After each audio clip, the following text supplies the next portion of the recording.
Hi, this is Doug King for Tennis One, and today what I'd like to talk to you about is developing our feel in our hands in the game. Now, one of my favorite expressions that relates to the game is things getting out of hand. And we use this expression that things get out of hand when we talk about things getting out of control. And I think this is very, very true in our tennis stroke as well, that when we feel things getting out of hand, we start to lose control of our stroke. And our goal should be to always keep a feel of things in our hand. That essentially we talk about trying to get the feel that the racket's sticking or the ball's sticking in the strings. This is true on all of our shots, our ground strokes, volleys, even serves. Trying to get that feel that the ball's sticking in the strings. Well, really, I think we're trying to get the feel of the ball sticking in our hands. When we come to the ball, we want to feel like we're coming at the ball with our hands, that we're grabbing. You see, our hands are extremely dexterous. They can do lots of different things. So they're incredibly versatile, incredibly adept at doing so many different things. And so it's very important that we keep the hands working in all of their functionality. Now, when things get out of hand, the racket's essentially just pulling the hand along. And so we lose all of those little subtle things that the hands are capable of doing. The result is we can't adjust well, we can't meet the ball well. All right. So in this exercise, or this article, what we're going to do is try to learn how we can better develop a sense of our hands in the game. So there are essentially two separate, distinct aspects of the hand. One is the catch, one is the throw. These are two very important aspects of our stroking.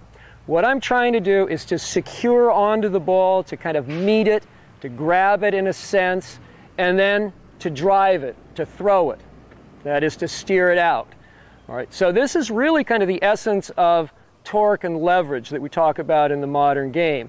And that is we're using the racket as a way of securing the ball. It's much like a wrench, you know, that I have an open end of the wrench that's going to grip onto an object, and I apply force through the handle, again through the hand. So I'm not swinging the open end, I'm not swinging this end of the racket as much as I'm letting it secure the ball, and I'm driving from here, and again keeping the feel, the control, the energy in the hand. So much like I would toss a ball underhand, where I am relaxed at the beginning, I lift, I roll the wrist, and I get this speed, and I let gravity work for me to create some speed. And then as I hit the slot, I accelerate and then steer out, getting more extension out of the arm or using the body a little bit more at that point. So it looks something like this. Just roll and toss. The same way I would start the hand, just like I'm holding the ball here, lift, roll, come under and throw. Same exact movement here. Up, lift, drop, roll, come forward, secure, and accelerate right there. This is essentially how I swing the racket. So to develop this feel of keeping the game in hand, that is to be able to use the hands in a variety of capacities, to catch, to throw, to direct, to steer, and so on. We're going to go through a progression of exercises. And we'll see that a lot of pros now are using these kind of exercises of just simply catching and throwing balls. So here's a popular exercise to illustrate this. Diane and I are just going to face each other, start on the sideline. We're going to sidestep across and just pitch the ball back and forth. So it'll look like this. So as we're doing this, we're on the move, we're moving our feet, we're watching the ball, we're using our hands to both catch and throw. Now we're going to make it a little trickier by adding another ball. So this now becomes a little more challenging and a little more realistic. This actually is a great exercise to really engage the mind in both watching the ball and also thinking about tossing at the same time. So this is a good warm-up exercise where we just get the feel of the hands working with the ball. So the next step in this progression, what I'm going to do is I'm going to pitch balls to Diane. I'm going to have her let them bounce. I want her to catch the ball and then just try to toss the ball back to a target. We're going to use the basket here as a general target, and she'll try and get them as close as she can into the basket. Now what we're going to try to do is get the feel of coming at the ball gently and carefully with the hand to secure the ball into the hand, and then to drive it. Now the drive is the steering part of the stroke, where I'm actually using the body a little bit more, extending the arm and guiding the ball out towards the target. He's going to catch with two hands, and this is again part of form that we've talked about in the past. We actually use the hands together to go to the ball to catch as you would catch in baseball. So it looks something like this. Diana, if you step back just a little bit, I'm going to pitch to you, you let it bounce, just catch and toss. Now I'm going to kind of keep these coming pretty quickly so she doesn't have a lot of time to set up and really deliberate about that, but she's got to be ready and keep it pretty continuous. So here she's moving, catching, and the thing is, if she can't catch it, she can't throw it. So the first thing she has to do is focus on catching. Focus on catch, and then the drive. Focus on catch, and then the drive. Excellent. Okay. All right, so now we're going to introduce the racket. And of course, this is where things get a little bit trickier because we tend to want to swing the racket rather than use the racket as though it's still part of the hand. So in order to get this feel of controlling it, we're going to do this exercise where we keep choked up on the racket. So we've got essentially another part of the racket extended on the opposite side to help balance it out. So again, not everything is getting out of hand and swinging and hitting. So if we choke up, we can kind of feel, again, this baton feel that we talked about earlier, right? And again, to get the feel of control in the hand, what I want her to do to start with is to actually grab the ball with both hands again. Catch it right in here. Then she'll take her left hand off and then just try to pitch the ball back out, just holding the ball in the fingers and secured against the racket with the right hand. So it'll look something like this. So Diana, if you step back, again, just let it bounce, catch with both hands, let go with the left, and then as well as you can, just try and toss it back out of the right hand. Perfect. Great. So now you see she gets the feel coming at the ball, both hands working together, securing the ball nicely, grabbing on, and then driving and guiding. All right, and then next, just have her simply hit the ball over, and instead of catching, actually not literally catching, but still the feel of catching in the hand and tossing the ball back over. This is just, again, a great feel of what we're after in playing the game, is to get the sense that we're grabbing that ball in the hand, and I can give her a backhand, and again, she's practiced with that left hand, so again, she has the feel of using the left hand to grab and then toss. So that looks great. Now I'm going to mix it around a little bit. We just stay light on the feet, moving, catching, and then just a slight guiding. Again, the tough part and most of the focus should be light and catching. The toss back is really just kind of almost an incidental part, almost the easier part of the game. Perfect. And then, of course, the logical translation from this is going into our short court. And this is really what we should be doing in short court, is trying to get the feel in our hands of meeting the ball and directing it. So this is a perfect progression now to come to our short court. And what I've done is set out a couple targets which we're going to try and direct the ball to. So we simply come to the ball just as though we're going to meet it, just lightly, and then I just guide it back to the target. Just stay light, secure the ball into the hand or into the racket. Remember, when we talk about trying to keep the ball in the strings, we can just as well talk about trying to keep the ball in the hand, and maybe even better to think about that. So we just, again, just secure the ball with the racket in the hand and direct the ball just as though we're tossing the ball back and forth to each other. It really gives us the right feel and keeps things less complicated, more intuitive. Great. That's good. One of the really just the fundamental conflicts that we have in the game that we've got to overcome is the fact that energy wants to get out to the tip of the racket. And I've talked about this quite a bit in the past, where things get too swingy. That essentially energy gets out of hand, comes into the racket. Now the swing gets big, it gets stiff, the racket's pulling the hand, and essentially the hand has lost all of its control. Now I've shown you a couple of ways to overcome that, or to substitute a feel. One is by using this kind of trowel, and I've got this little paddle thing where in the handle you see, is emphasized. So I'm hitting the ball more with the hand, more with the handle.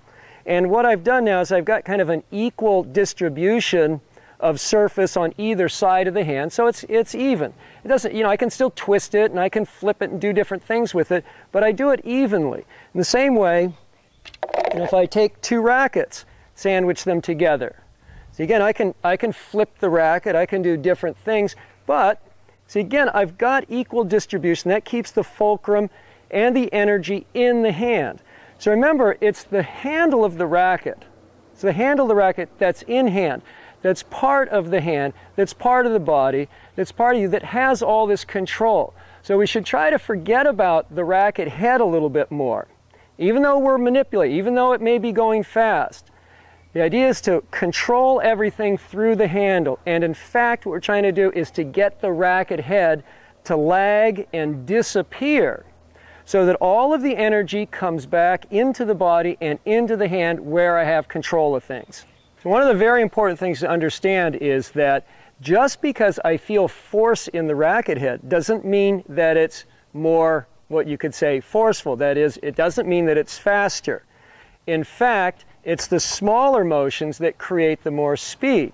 So when I try and get racket head speed, typically what people are doing is they're trying to put force out into the racket head, which in fact slows it down. The way to get true racket speed is by getting the racket to disappear until you feel the quick manipulations in the handle. So if I just take my hand and just turn it like that, it takes no time whatsoever, and I get a tremendous amount of speed in these little tiny movements. In the same way, when I come in to hit, I want to control the racket by these light little quick movements right here.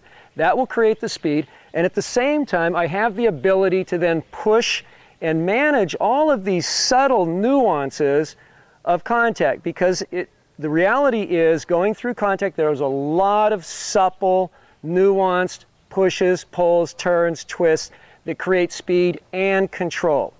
So in order to achieve that, the only way you're going to get true control out of that contact is by bringing all of the energy, all of the feel back into the hand. So that should be your object.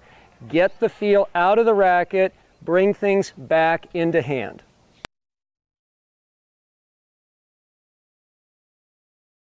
Today what I'd like to talk to you about is our stroke construction, stroke rhythm. And what I'd like to do is compare that to how a transmission works in a car or how gears work in a bicycle. Now, first of all, stroke construction. What I mean by that is kind of the development of movement. If I've talked about how a wave develops in the past, how it starts a certain way, kind of big, and then breaks into small pieces. And this is what I mean by construction, how it develops. So a tennis stroke develops similarly with big movements, and then they break down into small movements. So there's a certain rhythm to this as well. Now, today I'd like to take a look at how this compares to how a transmission works in a car. How it starts in certain gears, and then as speed is required, it goes into different gears, or like on a bicycle. So if you're riding a bicycle, you start in the big gear, and that moves everything. And then if I want to go faster and faster, then I start moving into the smaller, quicker gears. Well, the body works exactly the same way. So we start with our unit turn. And so we start with moving the whole body. We start with that because that gets everything going. It's the slowest thing to go, so we start with that. Now, as we want to access more speed, then we break into the smaller movements. So then the elbow would circle around the shoulder, and finally, the wrist circles around to produce the most speed. So remember that the most speed in your stroke actually comes out of the hands. The body is what initiates movement. It's very, very stable, strong, solid, much more kind of guiding movement, and is used to get us into position. But the speed comes out of the hands. And we never start with the hands because the hands won't move the body. So if I try and get the racket back quickly, all that does is makes the body freeze up. And of course, that produces a movement that now is frozen. If I go back quickly with the hands, then the hands have to stop. So I've kind of, defeated the purpose of keeping speed going by having to stop it. So there's a rhythm to all of these things. And what I'd like to do is now talk to you about the rhythm of these movements. If we look at the volley, for example, this is kind of a slow movement. The volleys are actually almost always our slowest strokes because we're staying in the low gear. We don't want to, quote, swing on the volley. Well, actually, we don't want to swing on anything. But we don't want speed in our racket on the volley. So we don't use our hands much. The hands are very quiet. We keep a continental grip. We keep the racket head up. And as we turn, we keep the racket head up as it was in the ready position, so it doesn't move. So I want to keep the hands very quiet and just make slow movements out of the body. Or I shouldn't say slow movements, but big movements out of the body. All right, so this has a very kind of deliberate 1-2 kind of rhythm. Now, if we want more speed, there's more winding up of the body, and there's also more winding up of the other parts. So now we go into more gears. And as we go into more gears, we could say there's more segments, there's more pieces. And so there's much more elongated sequence of movements that comes into that rhythm. So whereas the volley might be just 1, 2, something like a serve on the other end would be quite a few counts of 1, 2, 3, 4, 5, 6, 7. And so you start accessing all of these gears. And we'll see that what people get into trouble with, particularly on a serve, when they lose rhythm, they kind of lose this beat. And their serve goes something like this: 1, 2, 1, 2. Instead of kind of developing these more organized, longer sequence of movements. The same on the ground strokes. If we see a more powerful ground stroke, it's broken into segments. It's not hurried. Right? It goes 1, 2, 3, 4, 5, 6, and it's broken into a number of pieces that allows it to go from big to small, breaking down into smaller, quicker pieces. So what I'd like to do is give you a couple exercises that will help you to learn how to get these gears working properly. Now remember, we always start with the big gears. We want to get the body going first, because the hands, if the hands go, they're not going to drag the body along with it. But I really first want to get the body into position, and that's what is the hardest, is the most forceful thing. So a good exercise to learn the footwork and getting the body into position is to take the hands out of it. So I'm going to just put my hands behind my back for this exercise, and what I've done is I've set a ball to my right, another ball about 15 feet apart to my left, and what I'm going to do is just shift side to side as though I'm hitting those balls. I'm going to imagine those as just my contact points up about waist height, and just kind of go through shadow movements, rehearsing the movements of the feet and the lower body, getting the body turned and moving side to side.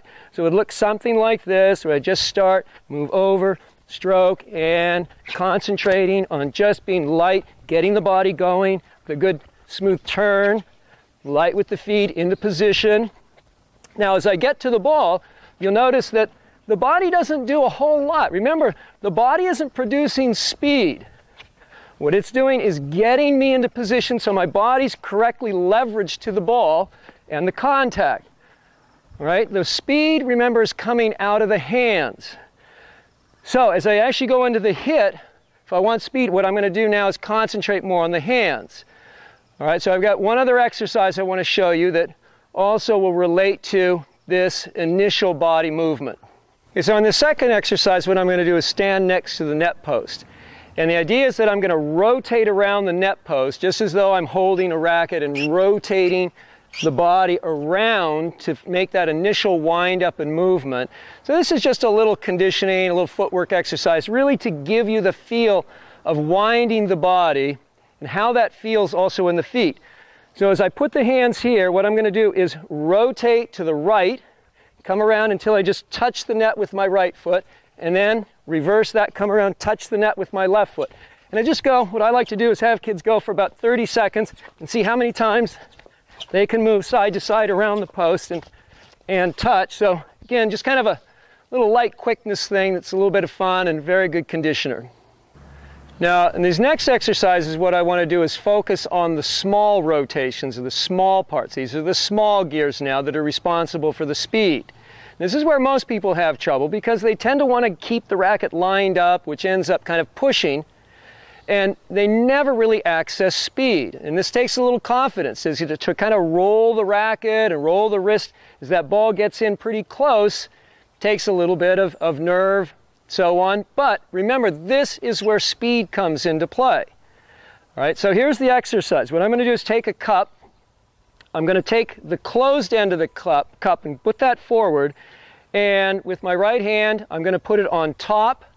And I'm going to have Kim toss me a ball. And I'm going to try to rotate around so I bring the open part of the cup forward to catch the ball in. So now what I've done is taken my hand with the palm down and rotated my knuckles under and rotated the knuckles back. And this is what winds the racket up and drops it below the hand. So this gives me that feeling of coming out to the ball with a proper wind up in the hand. All right, so it looks something like this. Again, I've got the closed end forward, hand on top. Kim will toss me the ball, and I rotate around, catch, and then I'm going to toss it back. And I'm going to try and make a perfect toss. So that's kind of the lift, a nice roll coming back out. All right, so I would do the same thing for a one-handed backhand. What I do is hold the cup from the underside, again, closed end forward, and then rotate it back and catch it this way.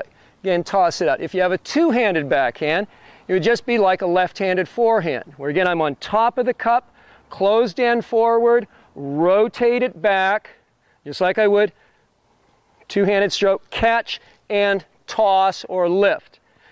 So this relates, again, exactly to what we see with a professional type of stroke, where the face is closed, the hands on top towards the ground.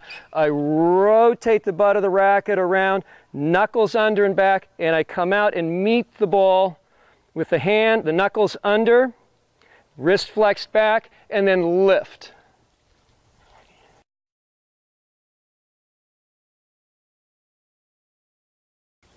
Hi, this is Doug King for Tennis One. It's Saturday morning, the morning of the women's final at the French Open, and these last 2 weeks I've just really enjoyed watching the play from the French Open. It's been just incredible. The pros just never cease to amaze me at their skills and the speed of the game and so on. But the one thing that I've been a little bit taken back with and have a little bit of a problem with is the announcing. It's not that the announcers aren't good either, but it's in particular their use of the phrase racket head speed that kind of throws me off. Every time there's a great shot hit, McEnroe or Navratilova seems to bring up this idea of great racket head speed. And it's not even that there isn't great racket head speed. It's just that I cringe every time I hear that, thinking about what people end up doing trying to replicate what they're hearing. And I don't blame McEnroe and Navratilova. They're not instructors, they're announcers. But from the instructor's side of things, what I see when people try to get racket head speed is very, very disruptive in their game. It really creates a break of form. It gets things out of control. And in a certain way, what we do as instructors is try to get people to overcome this impulse to swing the racket head too much. So in this article, what I'd like to do is look at this whole notion of racket head speed. Understand how speed is important, but also understand how just the explanation, the way we phrase things, is also important in getting the right kind of speed into the stroke. So we'll look at racket head speed, we'll look at this in terms of the overall form of the stroke, and understand, hopefully come out understanding, how racket head speed actually fits into a positive role within our stroking. I think very fundamental to this discussion of racket head speed is just the difference between stroking a ball versus swinging at a ball. And this is profound. I'm not just being nitpicky here, but it's really, really at the core of all of what we're talking about. Now, most people don't make a differentiation, but if, let's say, we introduce the idea of billiards or pool, and I said swing the pool cue at the billiards ball, well, you'd say, well, you don't swing it, right? I stroke it, I push it and turn the ball with the pool cue. Well, in the same way, we stroke a tennis ball, that we actually kind of push and turn it, albeit very vigorously at some times, and sometimes it has certain swinging aspects to it. But we never literally swing a pool cue at a ball. And the same way, we never really swing the tennis racket at the ball. This creates just hitting instead of what proper contact is. And this is where I'd like to take us right now, is what is exactly proper contact with the ball? So I've got the big ball here, which will help us to get an idea of the kind of contact that we're after in tennis. Right? In tennis, we're really trying to roll the ball and spin. You'll see the pros spin every single shot they hit. Typically has some spin on it. Right? And this is the way that we control a round object. Rather than hitting it, we roll it. This affords much more control. So if I take both ends of the racket, stand directly behind the ball, I get a perfect contact. Right? And this is what we call a drive. That is, I just lift and steer. It's all coming out of the body. And it makes a perfect contact. The only thing lacking really is speed. Speed not only for more power, but speed also for flexibility and maneuverability. So of course I can't play tennis running around like this. What I do is I turn to the side. And when I turn to the side, what I do is I take this energy that's contained into the body and contained in the racket. The racket right now is just like a big tip of the pool cue. And my arms, inside the arms, are really just kind of like a big timber. It's like a pool cue lifting. Okay? But I take that energy when I turn to the side of the body, and now I start to access smaller portions of the body. And they have more speed. And this is where I get flexibility. I can bend the elbow, the wrist, and create more speed in doing so. Right? But when I come back to the actual contact, I've got to make sure that I still get proper rolling, proper contact there, that I don't end up getting into too much swinging to where I'm actually hitting the ball. And this is the natural impulse. The natural impulse is to let energy run continuously out to the end so that now it becomes like a tether ball. The body becomes very stiff in this position. And all the energy wants to run out to the end of the racket. This is the impulse of energy. This is also kind of psychologically my impulse. If I gave a kid a stick and said, you know, they just go around hitting things with it, just smacking stuff. So we kind of have this natural impulse to just swing the end of the racket at the ball, which creates a hit, which in fact is not very controlled. And the irony is that it's actually slower too when I swing it. That is that if you can imagine just this getting longer, further away, again, more and more tension gets thrown to the body, this arc out here gets longer and slower as it goes around. Right? Now, that doesn't mean there's not force out there. There is force out there, but it's slower speed, right? And it throws more tension inward. Right? So as I swing the racket head or feel the racket head more, the more you feel the racket head, the more you're getting into this long tetherball type of a stroke, which is really disruptive to almost every aspect of the game. It's very slow. I can't repeat it quickly. I can't adjust well. And it's actually not very fast. And it throws tension to the body. And it creates a kind of contact that I don't even want. So this, again, this is kind of starts this whole discussion where we're trying to go with this whole idea of racket head speed and where it leads us, where people tend to kind of interpret this whole notion and follow these impulses to throw the racket head around. I mentioned earlier that one of the problems that we have when we put too much emphasis and we misinterpret this concept of racket head speed is the disruption of form. Now, exactly what do we mean by form in sport? We talk about, you know, having good form a lot in tennis. Well, form is very, very important, and it's also very specific. It's the shape and positioning of the arms is really kind of critical to form. Right? So we don't understand that the arms in sport and in all activity are actually used for balancing purposes. Right? So if you're on a tightrope, for example, I mean, a person would hold the arms out a certain way to walk in balance, and a ballerina would hold their arms a certain way to maintain balance. A skier would hold their arms a certain way to maintain balance. And basically what we're trying to do is use the arms in a way that allows the body to stay more mobile. In tennis, I've got to run around, and I've also got to exert movements from the body to produce the right kind of effect on the stroke. And so I've got to be very, very delicate and fragile, this movement of the body on the balls of the feet. Right? Most of the time we're thinking of getting the body kind of set up and keeping the body strong, when in fact the body has to stay very, very light on the balls of the feet. And the positioning and the movement of the arms is critical to helping the body stay in this state. Now, when we look at the form, again, like the ballerina or skier, the arms are held in the ready position to establish almost a cage that the body kind of rotates around in. It's like I'm holding on to a cane or a pole out here. And that's going to keep the body much lighter and much more mobile. Right? The only thing that's really out of form is the racket itself. Now, the handle is in the form. Right? But the rest of the racket is actually outside of the form. And the racket will oftentimes want to draw energy out of the form, which is really causing a loss of balance. Right? That's what causes the body to then stiffen up. So if, for example, I see the ball coming and I swing the racket back, which is my impulse? Because my body wants to stay stiff, number one, to watch the ball. You see, this is very important to understand that we have a lot of compelling reasons to hold the body still. Number one is to watch the ball. Just like we put linesmen in chairs and so on, so they can watch the ball well. We, on the other hand, have the same kind of compelling notion or feel of holding the body still to concentrate hard.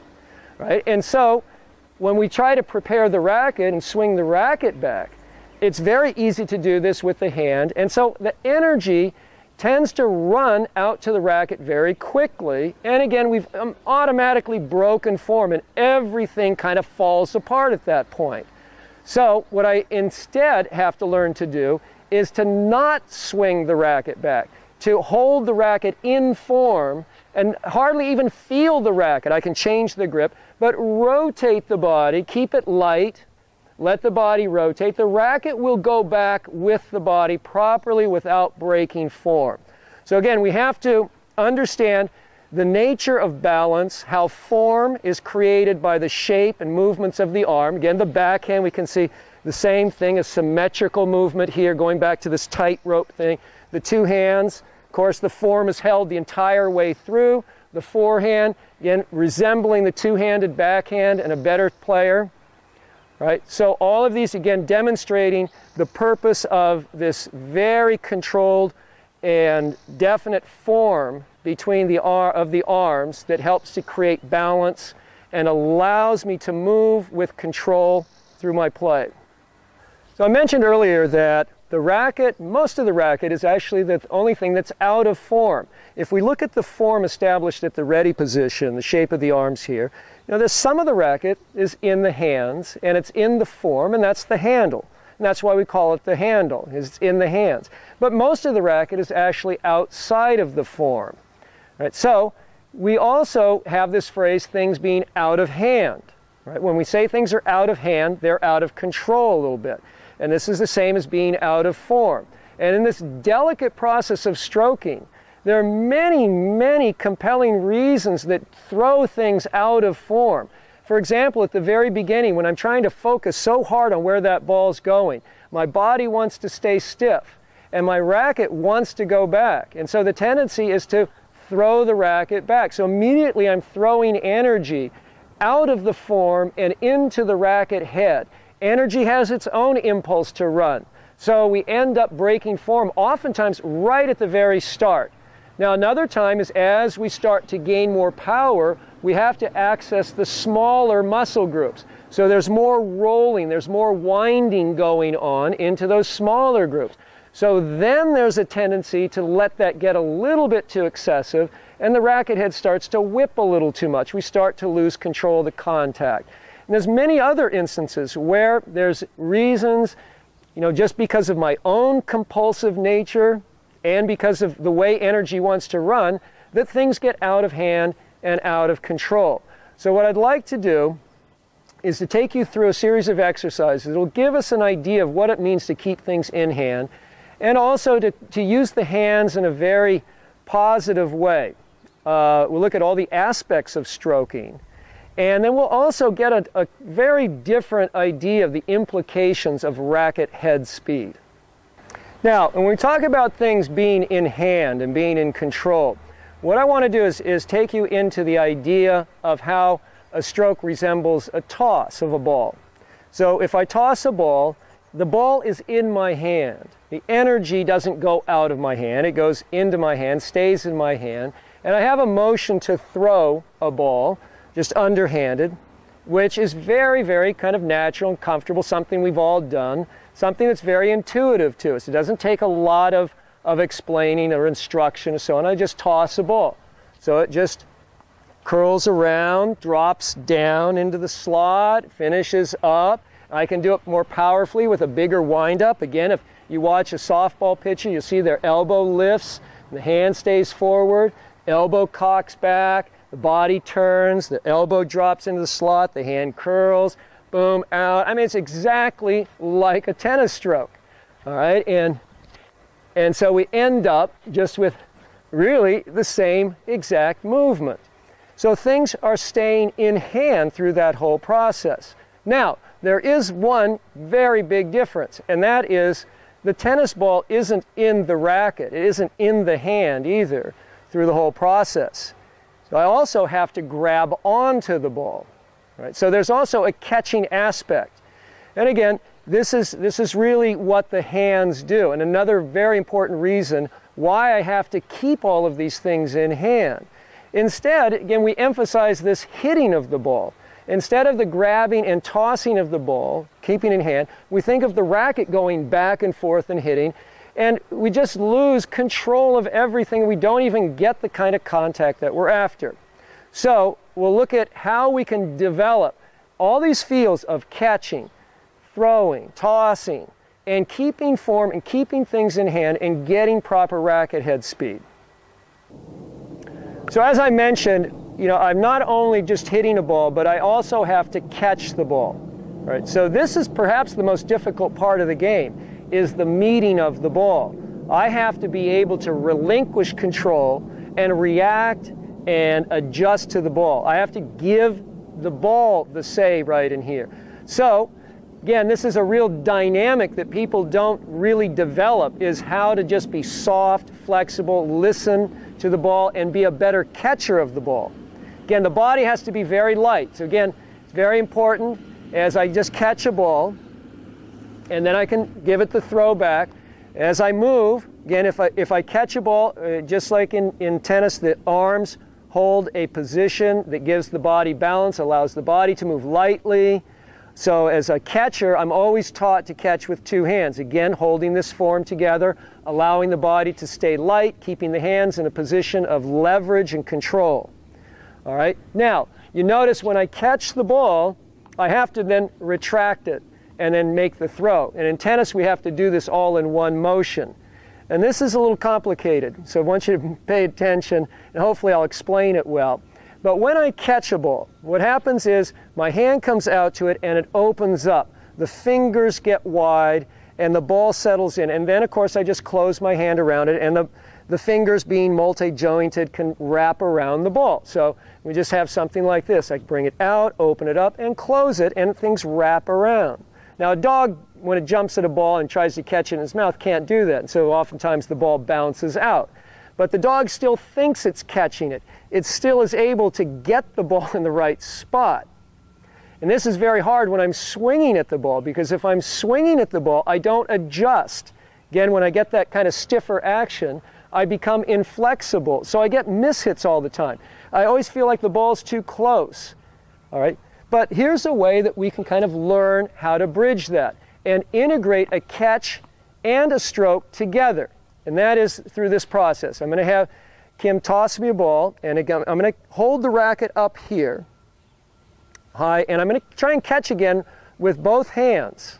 All right, so I'm coming at the ball, again with the feel of my hands soft, and open, even though the racket's in it, still holding form by using the left hand. So it's going to look like this here, and then I'm going to put the throw in. Again, I have to pull the racket back a little bit, make the throw, and you can see that this actually is almost a perfect stroking movement, again, without even thinking about it. All right, so again, I move to the ball and grab on with an open hand, soft, grab on and toss. All right, now, if I do the same thing, but instead of catching the ball in the center of my hand, catch the ball out a little bit, I come in, open the hand, the racket will fold back, it should, just like the fingers kind of open up. I want to let the racket kind of open up in the hand, come in soft, and then just grab. Now, when the ball and the racket come together, of course, the racket's not going to be able to wrap itself around the ball. So it's going to actually shoot the ball. But the important thing is that I'm approaching this whole process with a catching sensibility. My mind is thinking about adjusting to the ball. My body is light and adjusting to the ball, rather than my body getting set up and my stroke coming in a very forceful, fixed way that ends up just not really kind of meeting the ball in the right place. So now, as I come to the ball, I'll come to the ball again with the hand kind of open and just give it a squeeze, just as I get to the ball, just naturally squeeze, and the racket will get a little acceleration right there without energy being thrown into the racket. I'll get a natural acceleration, but I'll keep all of the control, all of the feel in hand. Things won't get out of hand. Things will stay in form and in control. In summation, I just like to point out that it's not racket head speed that I so much object to, but it's where that takes us. Tennis is a very, very delicate dance, the body flowing and the racket moving, and just tremendous synchronization of all of these parts. And one of the beautiful things is the overcoming of some of the natural impulses that we are all subject to, getting ready so fast, of getting excited, of getting nervous, of getting anxious, all these things that produce certain kinds of compulsive reactions and behaviors. And one of those is just to swing the racket too fast. And in a way, this is what technique is all about, is learning how to maintain this delicate flow and resist, or learn how to thwart some of these compulsive behaviors that destroy all of the form. The racket, remember, most of it, and especially the racket head, is the thing that's out of form. It's out of hand, and it's the thing that's going to get out of control the most impulsively. So instead of trying to emphasize that, maybe go the other way. Think of trying to keep things in hand. Make the racket head disappear. You'll find the game will be much more intuitive. You'll find that you'll just do things naturally, grab, toss, and move with much more grace and ease, rather than having these erratic, compulsive, throwing of the racket back and forth, and the stiffness and the stops and starts and so on. Those are the things we're trying to get away from. So again, try to think more in terms of keeping things in hand. In the next installment, where I want to take you, is how we can use the hand in some more delicate, nuanced ways to create more speed into our stroke, and do this in a way that doesn't disrupt this beautiful, delicate balance that we've created in proper stroking.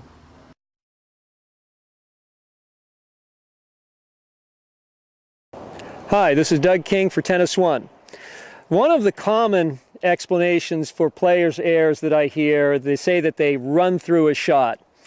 Well, it's true that we typically want to get set up and not run through our shots, but there are other times when we should consider that running through the shot is actually the right way to do it, and it's something that we perhaps should practice. Now, certainly there's running back and forth on the baseline when my opponent pulls me wide and I have to run through the shot. There's also short balls with a drop shot or something that I have to run forward on. So there are many instances when I am actually hitting on the run. But there are other times when I have options to either let the ball bounce and get set up and hit it, or actually run through it. And these are, of course, these softer floating shots that I can run forward, take them in the air, and play with more angle and take time away from my opponent, and therefore increase my chances of putting the ball away. So what I'd like to do in this article is take a look at that situation when we should run forward, the techniques involved, and also things to be careful of in executing this play. These soft floating shots hit by my opponent oftentimes present a bit of a dilemma, and that is whether or not to let the ball bounce, give myself plenty of time to gather and play a shot from back further, or whether to run forward, take a little more risk, and take the ball earlier, closer to the net, but on the run. Well, this is a risk-reward situation. If I let the ball bounce, I give myself more time to get set up, and there's less risk involved in that. I can watch the ball better and get in better balance and so on. On the other hand, if I run forward, there's a little bit more of a risk involved in that I'm running as I'm hitting the ball, so I'm much less stable in that situation. The reward in running forward, however, is that I get to the ball earlier, I take time away from my opponent, and I also create more angle. The other thing is that I can use a much more conservative stroke and still be able to put the ball away if I get in close enough. Not only is that more conservative stroke permissible or an option, it's also probably a good technique, since a bigger stroke will oftentimes produce more errors. Handling these floating shots and closing in on the net, we see a variety of different techniques based upon primarily the varying heights and distances of the ball from the net. For example, I could get a very high floating shot, and this would involve running forward, but probably catching the ball behind the service line and fairly high. So in this case, I wouldn't have to run very fast, but I would have to use a bit of a bigger swing. So we'll often see rather big topspin strokes played in this area.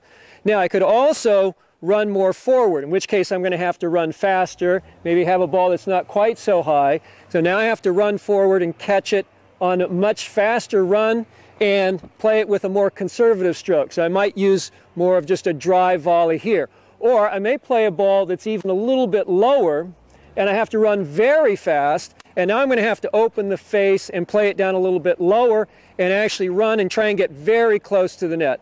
So I've got these three situations where I'm back a little bit further, running a little slower, but using a bigger swing, and as I get in closer, I'm running faster and using a more conservative swing.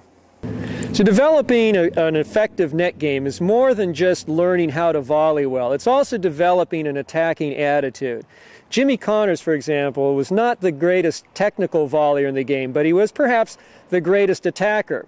And that's because he was always looking for the chance to attack, always trying to create that opportunity. And he sensed it and he reacted to it when it was there. And this made him a great closer. Again, even though his volleys weren't that great.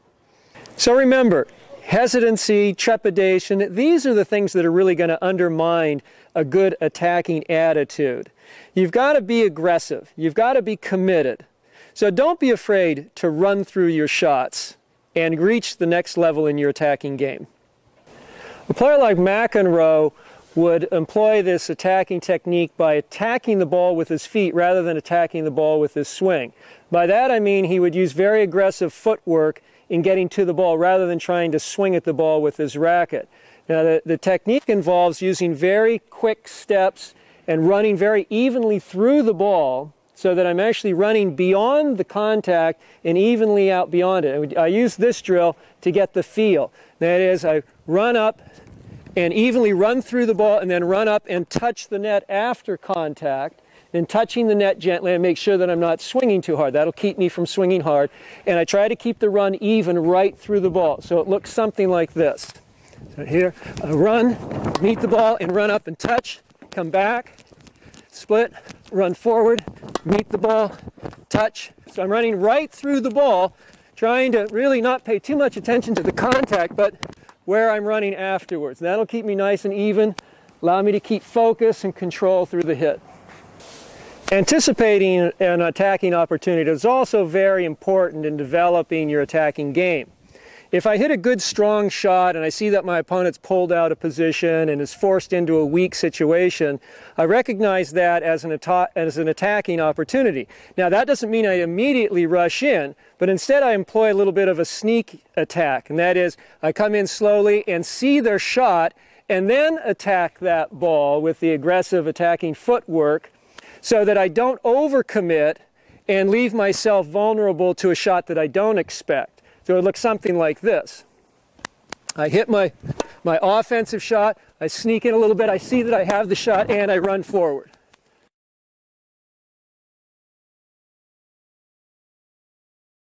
Hi, this is Doug King for Tennis One. You know, I wish I had $1 for every time somebody comes up to me and tells me how they practiced great, they were hitting the ball well on the ball machine, they were rallying well, but then they get in the game and everything falls apart.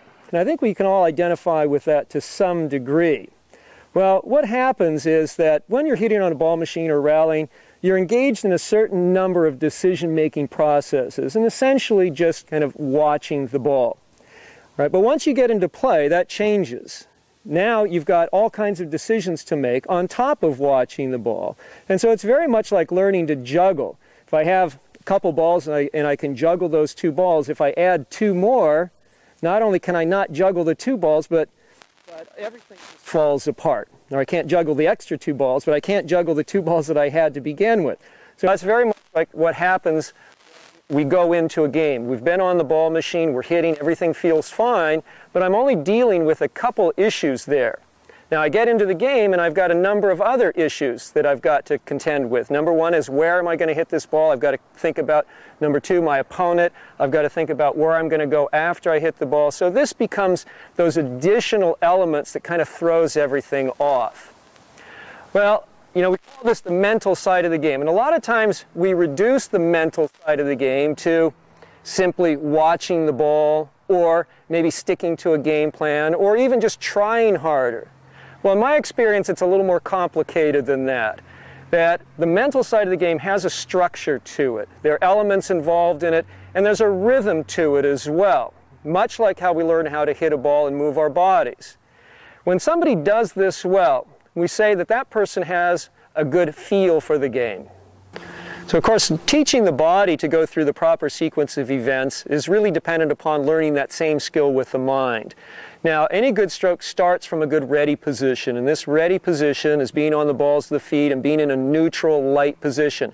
In the same way, I want to start with my mind in a position that is soft, that's light, that's also focused, and very aware. So the 2 have to parallel each other, the mind and the body. Oftentimes we kind of get into a ready position and we're over-biased into a certain position, thinking the ball is going to be coming a certain way, or we're stuck to a game plan, so we have inclinations, we have biases. Sometimes we're also kind of jumping to conclusions. And these things have to kind of flow. And so again, this starts in the ready position in a mental state that I call soft, focused awareness. So after this state of soft, focused awareness, the first real decision I have to make is this a forehand or a backhand? This is kind of a big chunk, you know, and it represents also kind of the unit turn, which is kind of a big, solid movement. It should be done smoothly. It should be done immediately, but not with a panicky or a hurried feeling. Many times people, their first movement is to either swing the hand back, but kind of stay frozen towards the court. That's oftentimes because they're trying to gather too much information at that time. Where is my opponent going? Where should I be hitting the ball? Don't worry about those things at the start. The first thing is this is a forehand, right? It's a simple observation, simple decision. So I turn, forehand, backhand. And so again, we see the body and the mind are in sync together. Again, don't bite off too much at this point. Don't jump to a conclusion, right? Or don't get fixed on something. Again, sometimes the ball will be coming and I'm thinking about where I'm going to hit it right away, and I kind of lose sync with the ball itself. You know, I don't keep a focus or continuity with the ball, so I lose timing and awareness of the ball and end up making a decision about where I'm going to hit it, but I'm out of sync with the ball instead.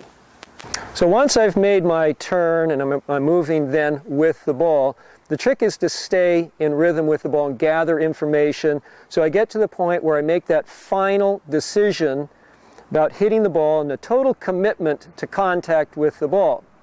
But I've got to make sure I get to that point of total commitment and contact with the ball in rhythm and also maintaining focus with the ball. So whether it's a defensive situation or offensive situation, I always have options.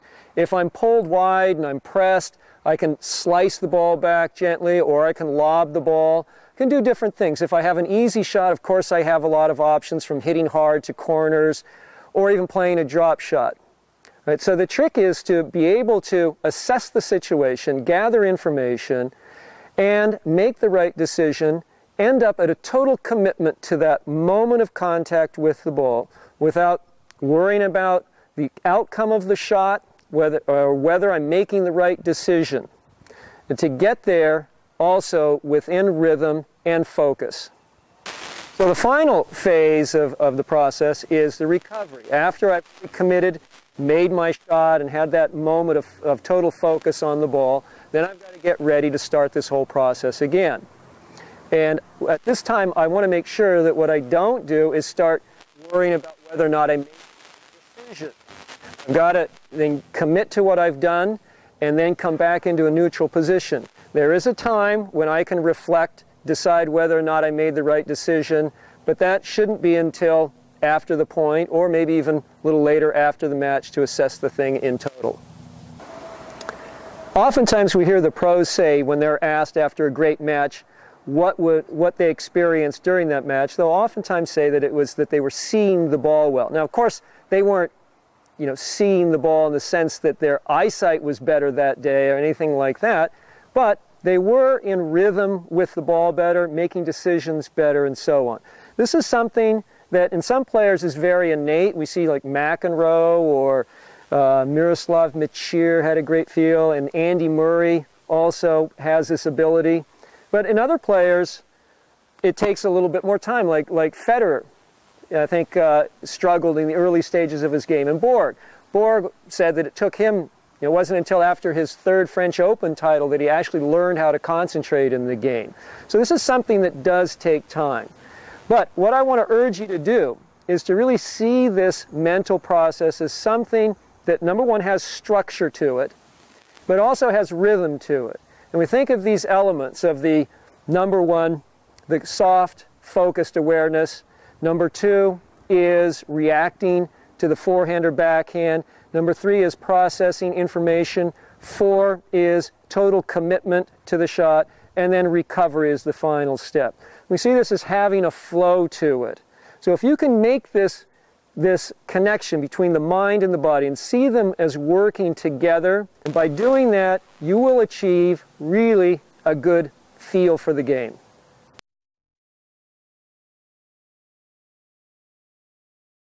Hi, this is Doug King for Tennis One, and what I'd like to talk to you today about is form. Now, we hear a lot about form, good form in tennis, but exactly what does that mean to have good form? Well, I think this idea of form is one of these words that kind of over the years takes on a certain meaning that perhaps isn't even intentional, but kind of gets away from the original meaning. So I think if we look at what exactly is meant by form, we could say form is also shape. Right? So shape is, in a way, a defined space. If you think of a corral, for example, as a shape, and what it does is it defines space and it holds that space together. So in our tennis strokes, we also have shape, we have form. And that form is holding together not only space, but the energy of our stroke. And so what I'd like to do is look a little more closely at this idea of the shape of the stroke and the movement and containment of energy, how this flows, and how this really defines what we mean by form. So what I've got here are two containers, two shapes, two forms that are going to help us to study and learn more about movement. Now within this container I've got some fluid, and this is going to represent energy. Now in our tennis strokes and sport in general, we often talk about trying to be fluid with our movements and keep our strokes and actions flowing. So this is exactly, I think, what we're trying to achieve, is to be able to move our energy just like I'm moving this fluid, and to keep it moving in a nice fluid shifting action that stays together. So if I move this correctly, in the right rhythm and so on, and keep this within a certain shape, the energy will flow and stay together nicely. Whereas if I use a different shape, something more rectangular, and try and move this around, now this thing sloshes all over, it's splashing, it's separating, it just goes all over the place. So in the same way, when we're designing our strokes, we want to keep round movement to our strokes.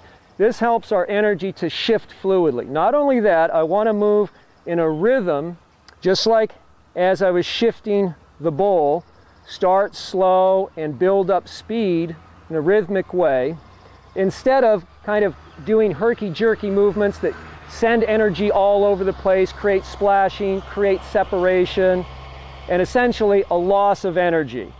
So oftentimes we see this where players move around like their arms are like garden hoses, just flying wildly and just spraying energy all over the place. But if you look at a good player, they'll always move together in round shapes, and this is the key to proper energy management and good form in tennis. If we look at the tennis stroke, we'll see many representations of these circular motions, both within the shape and within the action itself. So for example, we've talked about framing the shot before and using this hula hoop as demonstrating how the arms stay together through the initial turn. So again, I'm containing energy with this movement as opposed to simply throwing the racket back and keeping the body straight and just spraying energy and creating openings for energy to escape and so on. I try and hold this together and move very rhythmically. And then we break down into other circles as we go along. The arm, elbow will circle around the shoulder, and then the hand will circle around the wrist. So I have all these series of circular movements going. The body off the balls of the feet, elbow around the shoulder, hand around the wrist, and all of these have to develop much like how I moved the fluid in the container, in the bowl. I have to start slowly and let acceleration develop very naturally as I decrease the size of the circle and just let it very naturally build up speed as it goes along, but it has to be done rhythmically. So in the same way, I build up speed by starting with a little larger circle, using the big parts, but still holding it together, and letting the smaller circles collapse within that till eventually I get to the ball and use the smallest circle possible. For the most amount of energy, I'm going to use the smallest circle possible, which is right in the hand, as I come in to make my contact. Now we'll see this shape as a circle on the side of the body. A lot of times we try and visualize these strokes as paths, that they go back and then out towards the target. So we get this back and forth kind of action that tends to be very angular and I would say not very efficient in terms of controlling energy. So instead, we see this as a circle as I roll the ball on this upward path, or I can catch the ball in the back of the circle and underspin the shot and can kind of control or take speed off the ball a little bit more with that movement. And we'll see with many players just this same exact shape here where they follow through just up over the head. More frequently we'll see that the racket goes around as the body rotates, especially on the forehand. If I rotate the body, it's just like rotating the circle around, so we'll see the racket finish to the opposite side. Whereas on the backhand, if it's a single hand, because the shoulder's now in front, this circle will just stay out in front like this, and so typically we'll see on the backhand just to follow through something like that. So again, we see a series of circular movements, shapes, and also exactly the same kind of rhythm and structure of building up speed correctly using proper rhythm, slow, building up faster as we go along, going from bigger to smaller, and this is actually the proper rhythm, proper form that's going to help you to manage energy in your strokes.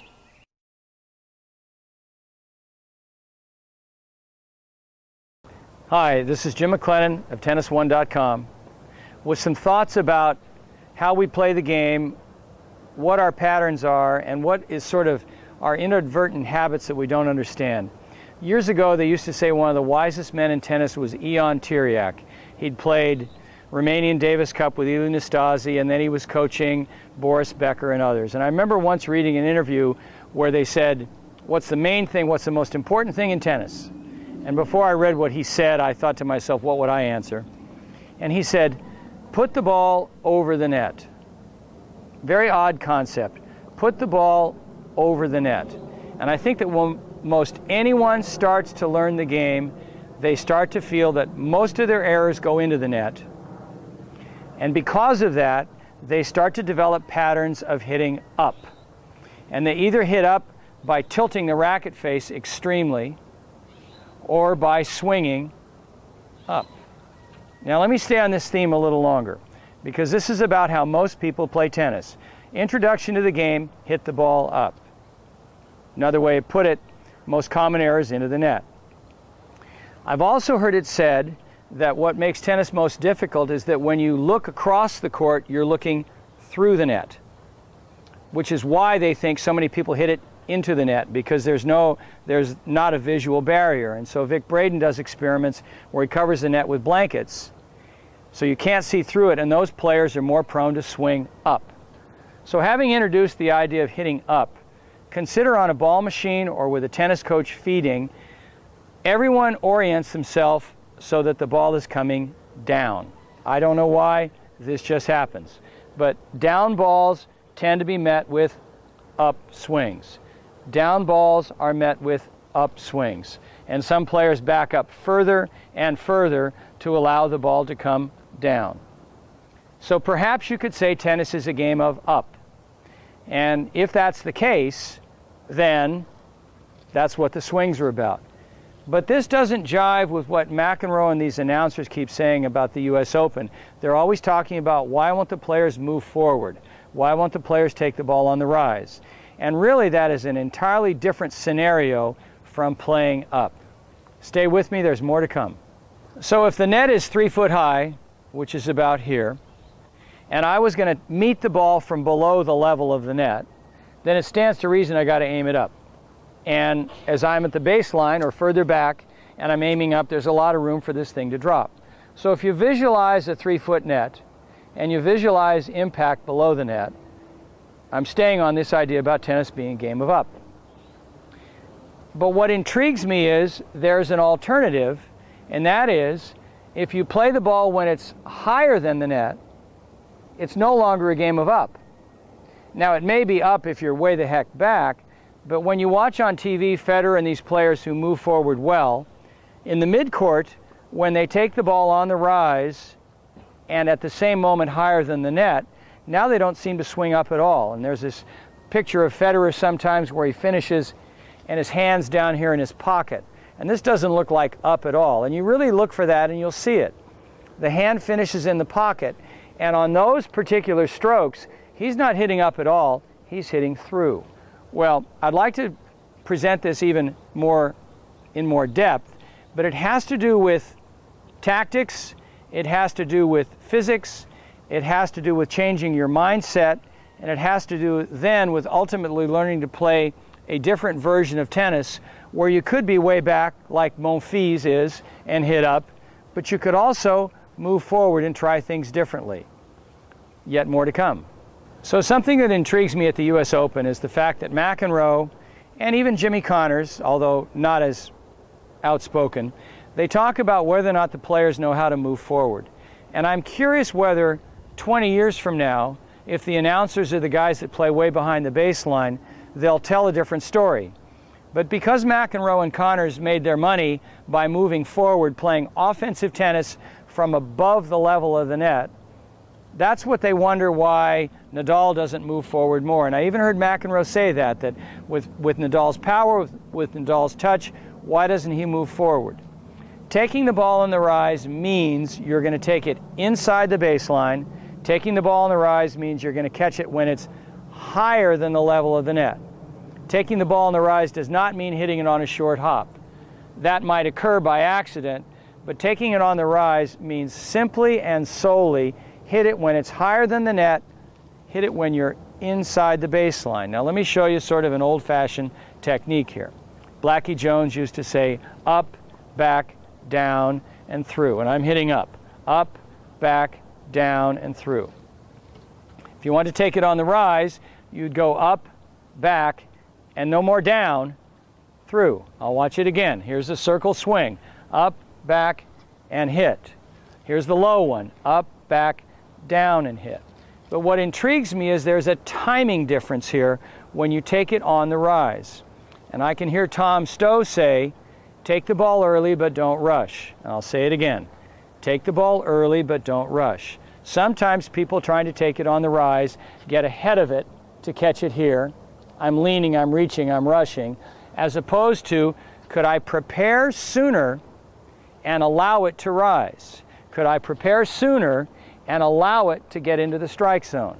Now, there's a ton of material on our website, a lot of it written by many of the pros that work for us, about these phenomena. And as I understand it, taking it on the rise means you prepare sooner, but then you allow it to get above the net. So one of the most common areas in tennis is this. If you ask coaches, where do people foul up? Or if you ask people, where do you foul up? The story's always, they say, I'm late. I'm not preparing soon enough. And that, in a nutshell, may be why everyone wants to let it drop. Because if you're late to prepare, you may need more time. Now, let me get into the nuances of the swing, and let me get into nuances of target. But in terms of taking it on the rise, it must be inside the baseline. Behind the baseline is less of an issue. So I'm standing well inside the baseline and inside the sideline. And if you can sort of remember, on match point with Melanie Oudin and Maria Sharapova, she was serving to the deuce court. She got a very good serve. Maria popped it up. Melanie came in and took the ball on the rise from above the level of the net. She saw that. If you taped it, you can go back and look at it. There's two options now. You can take this ball on the rise from above the level of the net and go for a winner. And Melanie did, in fact, that and hit it heavy cross court. And that was sort of the modern swing with a lot of racket speed. Plan B is you could approach up the line. In either case, you want it above the net. But now the decision comes, you can either learn this as a player or observe this on TV. If the court's open, they're not approaching. An approach shot means there's something that's going to follow with it. Melanie saw she could finish the point by taking it on the rise from inside the baseline from above the net. She didn't dig it out, it was up here. McEnroe and Connors would be more prone to approach up the line. But the trick is now the decision about can they return it or not. Why don't you approach cross court? If you take this ball on the rise and approach cross court, it exposed the line. If you take this ball on the rise and hit the winner, nothing's exposed. And if you remember, Melanie did hit a dead winner. But what McEnroe and Connors are talking about is, can players move into this area and make offensive shots from above the level of the net? But if you watch at any level of club tennis, this is something that's rare. It's something that's rarely practiced or perfected. But it intrigues me that tennis balls have all different types of flight patterns, and there is an opportunity here. Now, are there more opportunities when standing here? And the answer is absolutely. So how can you practice this? Good question, if you haven't checked out already. There's a randomness to the game of tennis. Balls come fast, balls come slow. Balls come low, balls come high. Balls have spin, balls don't. To my mind, there's an area of tennis that is less random, and that is when I'm returning serve. Because the server has a very small area to hit it into, just the service box. And second serves tend to be predictable. And if you're familiar with my material, you're thinking, oh boy, here he goes again. But this is really how you could practice it. Most return of servers are behind the baseline, and they allow the serve to bounce and rise and drop, and they hit. And many of the club players say that the worst shot they hit is when they play a server who serves poorly. And what I translate that to mean is they're so deep, the serve is poor, it winds up bouncing, rising, dropping, and now they've got to dig it out from a very uncomfortable position. If you'd like to get better at this skill, I recommend, very simply, have a practice partner and get inside the baseline. Now, any serve that's in, from where I'm standing now, will tend to be rising. And these serves will tend to be above the level of the net. And now the trick is, and I can hear Tom saying this, prepare early, now wait for the ball. I'll do that again. Prepare early, now wait and let it come into this zone. And what you start to notice is, if it's on the rise and above the net, those are two elements, I don't have to lift it. I don't have to lift it. But I'll back up again. What you notice is how players learn the game is they often don't even keep their hands up. This is a very typical stroke. Racket down, coach says, nice work, you're going to hit it up. Student obeys, and then they start to get this style of tennis. Okay, there's nothing wrong with that. But this thing does not work on this shot. So Blackie Jones, wonderful Blackie, up, back, down, and through. And then let me come in here. We'll take it on the rise. There's my racket. It is already up and through. And I'm telling you, kids, you can learn this, and if you do, it'll change your life on the tennis court. The ball does not always have to drop. Sometimes it will, but there are moments when it's up. And I think as you listen more and more to McEnroe and Connors, they start to say the same thing.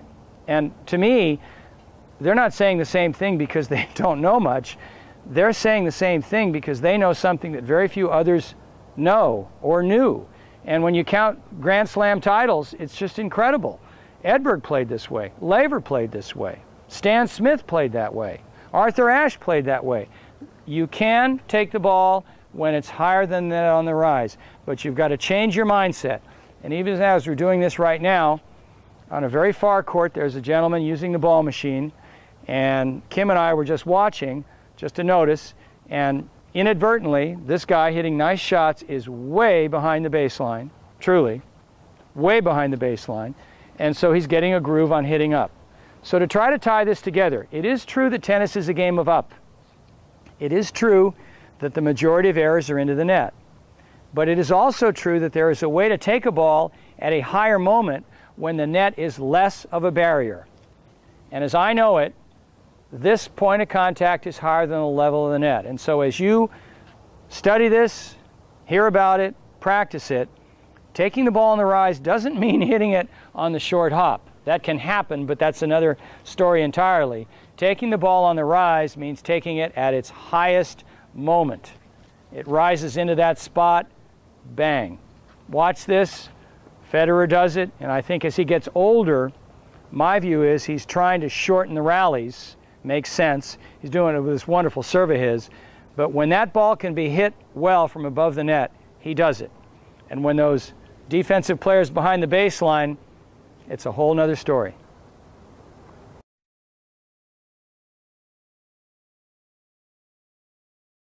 Hi, this is Doug King for Tennis One, and what I'd like to look at today is what I consider to be, and perhaps most of you consider also to be, the most important part of any stroke, and that is the contact of the ball. Now, of course, we know that there's a lot of different types of contact. There's different types of spin, from top spin and under spin. There's different types, powerful shots, and also very delicate shots. So we understand that there's different types of contact. But also, there's kind of different types of contact, different aspects of contact that we don't consider quite as much. And I'd also like to talk about those. And that has to do more with the timing elements of contact. When we start out, we're typically kind of taught through certain positions and kept very basic to just take the racket back, follow through. So there's maybe 3 positions, from ready position, turn, finish. And of course, there's a lot left out there.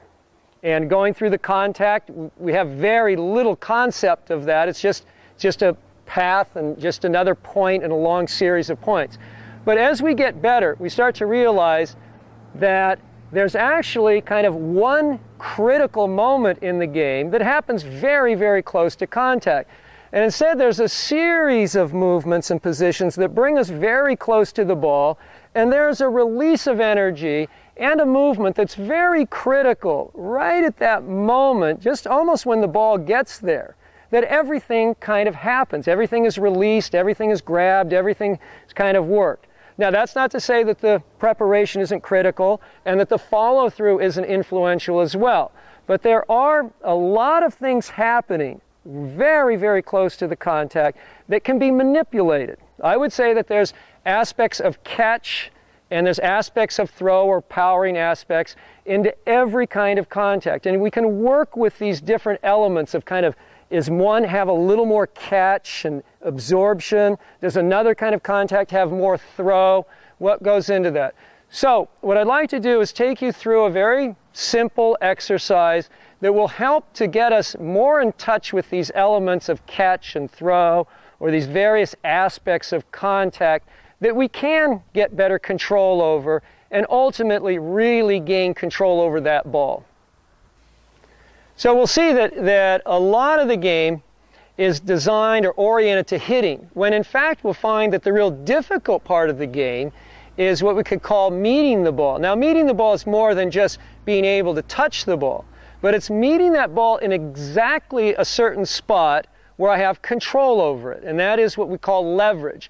When I can meet the ball in a position where I can actually exert force in kind of a thrusting motion, or in another case where I can meet the ball where I have less leverage and actually absorb the ball, add more catch to it. When I catch the ball in a weaker spot, I can absorb it more and take speed off of it, where if I catch it in a stronger point, I can add more thrust onto the ball.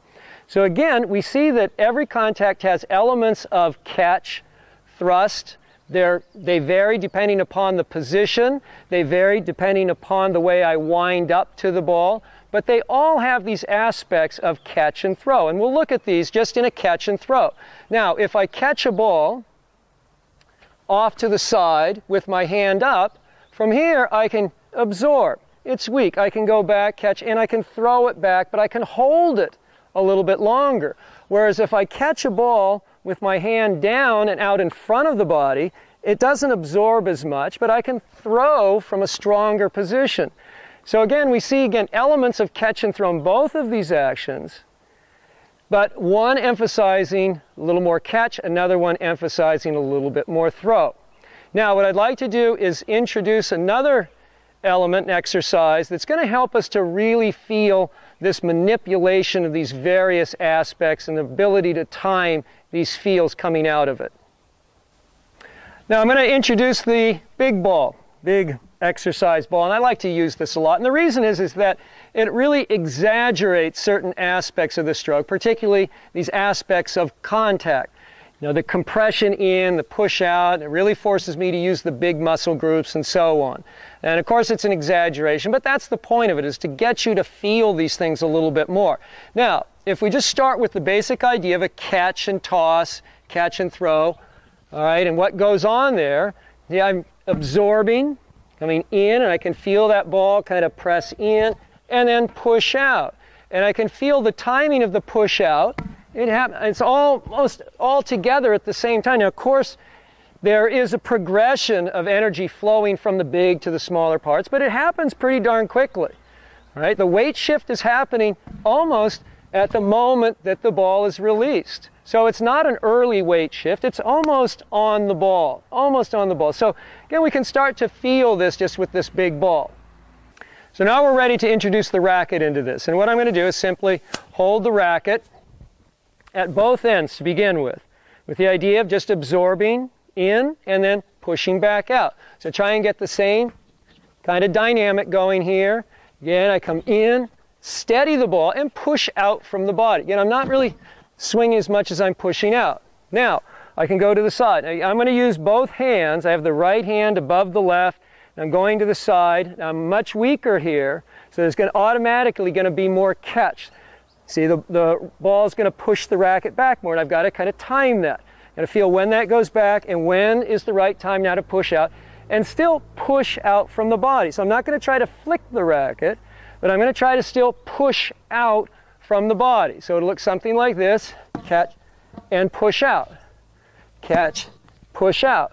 Again, I'm not swinging the racket, but pushing the handle out. All right. Now I can also wind the racket and catch. I'm going to try this off of the bounce now from down here. From this position, the racket's actually slightly in front of my hands, off to the side for the volley, and then when I catch, it folds back and drops under. And then as I push out. Okay, now on the ground stroke, say with topspin, I'm going to wind the racket now behind my hands and below them and catch from this position.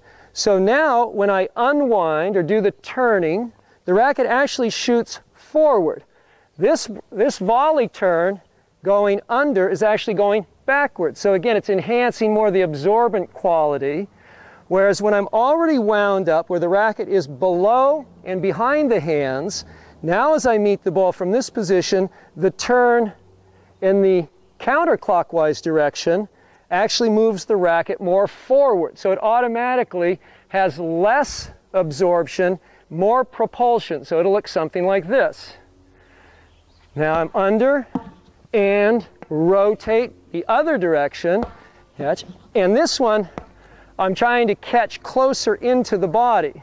That one I got a little too far away, but if I do that right, I catch it more into the body, push and turn. So again, I've got these two aspects. One would be, we see on the volley, racket above and slightly in front of the hand, off to the side, catch, shift the weight, again, almost at the instant of contact, and manipulate more absorption by letting the racket drop under and fold back in a clockwise turn, whereas the top spin, a more powerful move, is closer in, out in front, boom, I let the ball come in still and turn the opposite direction, a counterclockwise turn, which is more propulsive, more powerful in nature.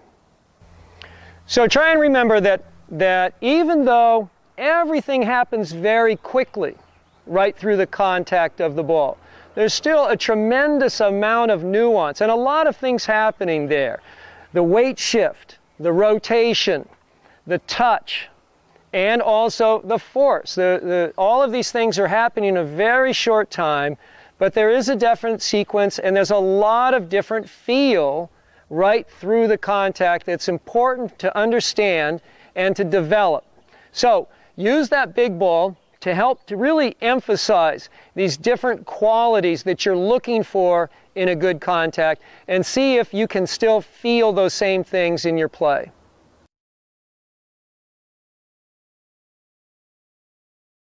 Hi, this is Doug King for Tennis One. What I'd like to talk to you today about are the different types of acceleration to a stroke. Now, we usually talk about acceleration, and in fact I call my tennis teaching acceleration tennis. But there are different forms of acceleration. I want to try to identify two basic acceleration techniques. One is what we call forceful acceleration. The other is passive acceleration. And what I mean by that is that certain parts of the body accelerate and they require a lot of effort or force in order to get them to go fast.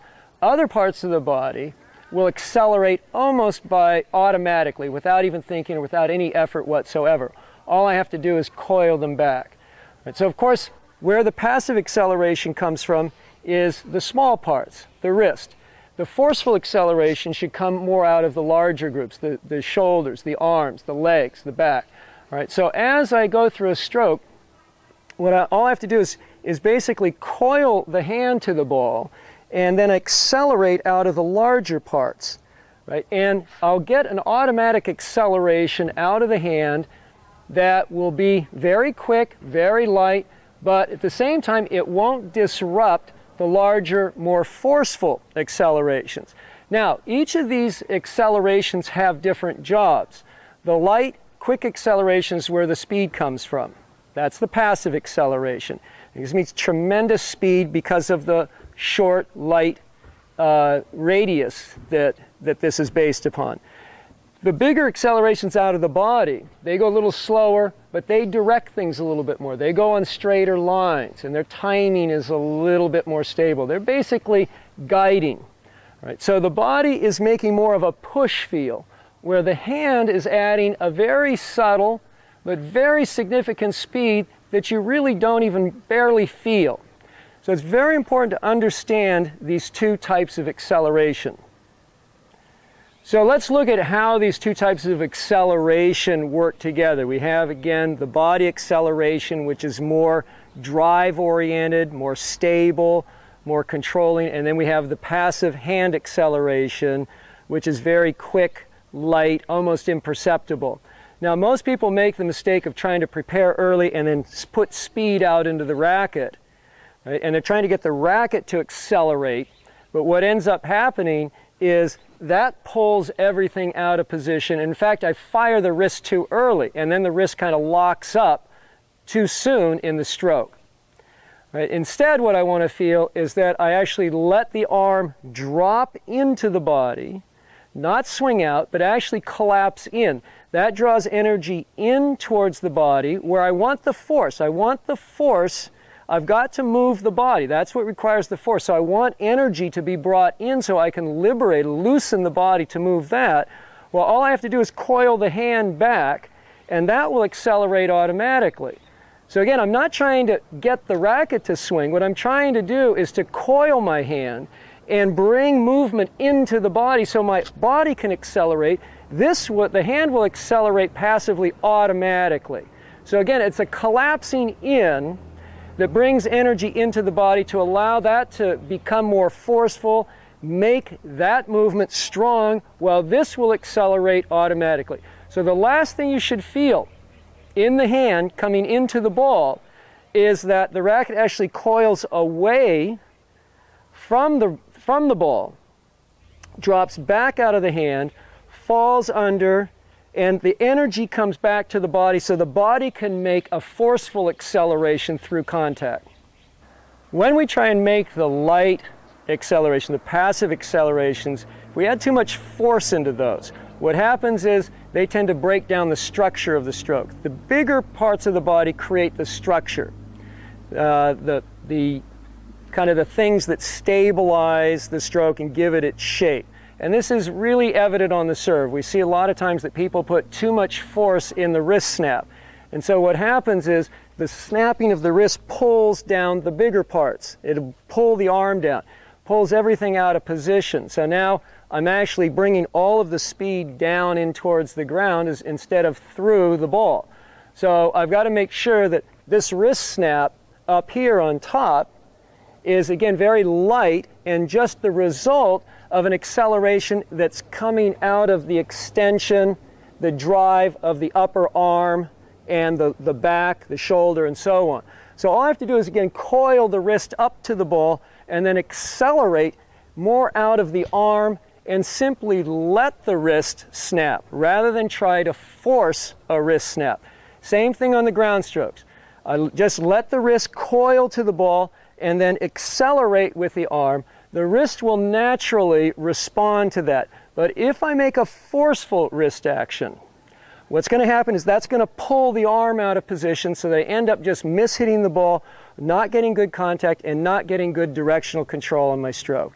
So remember, the key to proper control and to speed is to learn how to let the wrist become passive, let it just coil to the ball, control the forceful accelerations into the larger muscle groups, into the core of the body, the shoulder, the arm, but not into the wrist.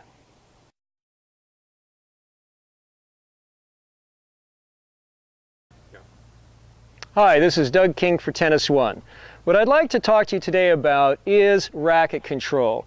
Oftentimes when we're trying to generate force and we swing the racket, you know, we just lose control of where that racket is. It just seems to be flying on its own, and it wobbles and it flops around and so on. And as much as we try and keep it steady, it just seems to be on its own. Well, today what I'd like to do is give you a way to look at the racket, how it works with the arm and the body, so that we can gain better control of the racket itself. And what I'm going to do is use a trowel to help you get that feel. The first thing that's critical to understand is that when I'm feeling loss of racket control, what actually is happening is I'm mishitting, I'm mistiming, I'm getting bad contact, and the result is the racket wobbles a lot in my hand. It has nothing to do with technique. On one hand, it has everything to do with contact. So I could use the worst technique in the world, and if that ball hits right in the center, it's going to feel great. I'm going to feel connected. I'm going to feel like everything is under control. Now, the problem is it's not going to happen very often. You see, in those few times that does happen, I think I can repeat it, it's not going to happen, right? So this is extremely common with beginners, because the problem here is that the only way they can really feel the racket is by putting force in the racket. when they put force in the racket, what happens is everything straightens out. And now I get this big, extended, slow swing, and obviously I'm going to get a lot of mishits. Right, so how do I get a sense of where the racket is, a feel for the racket, without putting force in it? This is the first step to gaining control of the racket. So what I have to do instead is feel the racket in my hand. I don't want to feel the racket being, in the body. I want to feel the racket in the hand. And this again is where the trowel comes in. Now, with a trowel, I feel independent movement here, and I can apply a turn, I can angle it in different ways, even though it's being moved with the arm. It's always connected with the arm, but it has independent movement, and I can feel the angles and the movement here by using the hand. So I'm not trying to swing the trowel. I can apply pressure with the trowel and maintain independent motion. Now, with the racket, exercise I like to do that leads to this feel is to actually take a couple rackets and sandwich them together. So now I kind of get this trowel effect. That is that I get independent movement here in the hand and control without feeling force being delivered on one end and sending the arm in a straight line with the handle of the racket. So now I can kind of swing and maintain feel of the racket. This is much more balanced, less likely to want to swing and feel force at the end. All right, so this is a good technique to gaining better feel in the hand and better control of the racket. So the next step in this process would be to just add a drop hit into it. So I've just got my double-handed, double-sided racket position. I'm simply going to drop a ball and hit this over. Now as I do this, I'm trying to control both ends of the racket in a way. I'm trying to also control how this moves, not just let this swing. I can do it also on the backhand side, adjust the grip, bit in, go through, hit. So what I'm doing is I'm applying pressure in the center, and both ends of the racket are moving with my hand, with the center, with the handle. And so when I get into hitting, I want to try and do the same thing. I want to make sure that the racket is actually corresponding to the positions and the movements of my hand, the knuckles, let's say, here. Right? Now, if I let the racket simply swing, this just locks out. When this locks out and this swings, I no longer have the same arrangement nor the dexterity or the control if I can keep these things aligned together. So, again, the key to making more consistent contact, and again, this is what control of the racket really is more consistent contact in the center of the racket. What I've got to do is make sure that I feel my hits in the handle of the racket, and I don't feel as though I'm throwing the racket head at the ball.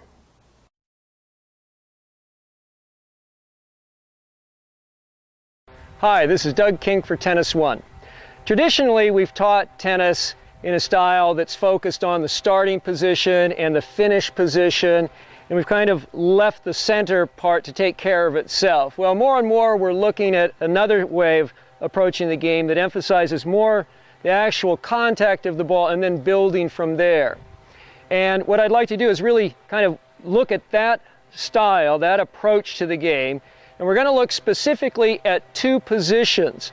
One position that is going to add power to the shot. The other position is a position going into contact, or actual contact, that is going to allow me to guide the ball more or give me more directional control. So in this article, we're going to specifically look at these exact positions of contact that are related to these two aspects of the game. We could say that tennis feels include both catching and throwing feels. That is, some of our shots are more guiding oriented, in which case I'm kind of catching and directing the ball more. Other shots are more power oriented, in which I'm actually kind of in a position where I can throw the ball more. So we're going to look specifically at these two positions. In the throwing position, what I want is to have the wrist folded back. the arm forward and into the body. So when the ball actually hit, there's very little absorbing elements or ability to absorb the ball. Right? So when the ball hits the fingers can't push back very far. They're already kind of pushed back to begin with. The arm can't push back very far because it's already locked against the body. So when the ball hits there, my response is more to spring the ball out.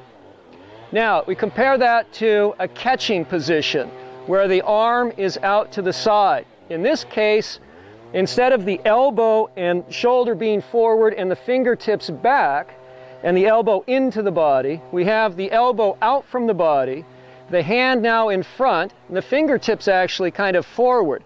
Now as the ball hits, what I'm able to do, if I choose to, is absorb more. So what happens in this particular instance is the ball hits, the fingers give, and the elbow moves in. So I've got these two opposite moves. Elbow in and forward, fingers back, meet the ball and spring out, or elbow out, fingers forward, hit, and now bring the elbow in and let the fingers fold back. They're actually opposite moves, again, designed to enhance these two aspects of contact. Another thing that's very critical to getting these positions is the grip. In fact, the grip may be the most important defining aspect of a stroke. If I want a folded back position that's designed for power, I've got to get my hand underneath. This turned in position here allows the racket to fold back much more. All right, so one exercise you can do is to try and take your free hand and actually pull the racket back, and you'll find that you can pull it back a lot more using a grip underneath in here. Now on the other hand, what I want to do for the volley grip, where I don't want the racket to go back much in the hand, is keep the continental grip. The continental grip will actually keep the racket from flexing back much. All right, so now when I go, the contact also with the continental grip will be further off to the side of the body. So I'm much further away from the body with the elbow on the continental grip, okay, which allows me to draw the arm in, kind of absorb the power inward, whereas the folded back grip is going to be much more forward of the body, in line with the body, and again more repulsive. It's going to spring the ball out because the arm won't give from this position. So we'll see that these grips are extremely important in setting contact points relative to the body, establishing wrist position with the racket, which either adds power, is designed to add power, or designed to absorb power and add a little more control. Of course, this power position that we just looked at is more designed for the backcourt, where I'm further back, I have more time, and there's more of a need to add power to the shots. Right? And on the other hand, I may be close to the net in a volley position where the ball's coming hard, I have less court to hit into, and now it becomes much more critical that I'm able to take speed off of the ball. So this position now is just the opposite. Instead of the elbow forward and the fingers back, what I do is I have the elbow out away from the body to the side and the fingers forward. So I actually want to feel like my hands pointed, the racket's actually a little bit towards the net post, my elbow's out. Now as the ball comes in, I pull the elbow in and forward and let the fingers go back. So we get this kind of a movement. So what this allows me to do is to be able to take speed off of the ball, soften the contact. That now gives me the ability to guide the ball a little bit more. So we have both of these positions. One, it's folded back with the wrist and in, forward with the elbow and the body, springing out. In this case, the elbow from this position actually kind of almost feels like it goes back and out, whereas in this position, the elbow pulls in and forward, and the fingers go back. Again, reciprocal movements designed to produce opposite effects on the ball. As we look at this a little further, this approach that deals with starting with the contact point itself, we can see that it has great benefit. And one of the main benefits is that it improves the timing. Instead of simply having the racket back and then making a follow-through or finishing, what we do is we really focus on a point. So everything revolves around this event of contact. There's a lead up to this event, and then there's a moment of action at this event that produces a follow-through. The emphasis is not on what happens at the start or the finish, but the event itself. And this is critical to timing.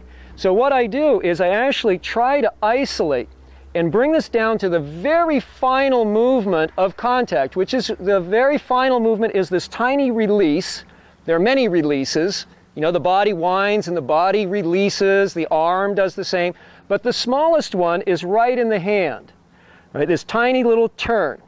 And it's almost imperceptible, but it's extremely critical in both adding power and also absorbing power and adding control.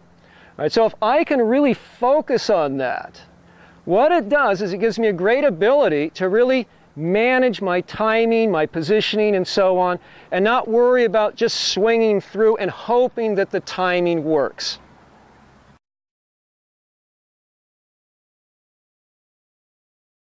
Hi, this is Doug King for Tennis One, and today what I'd like to talk to you about is the significance of what we call the effortless swing.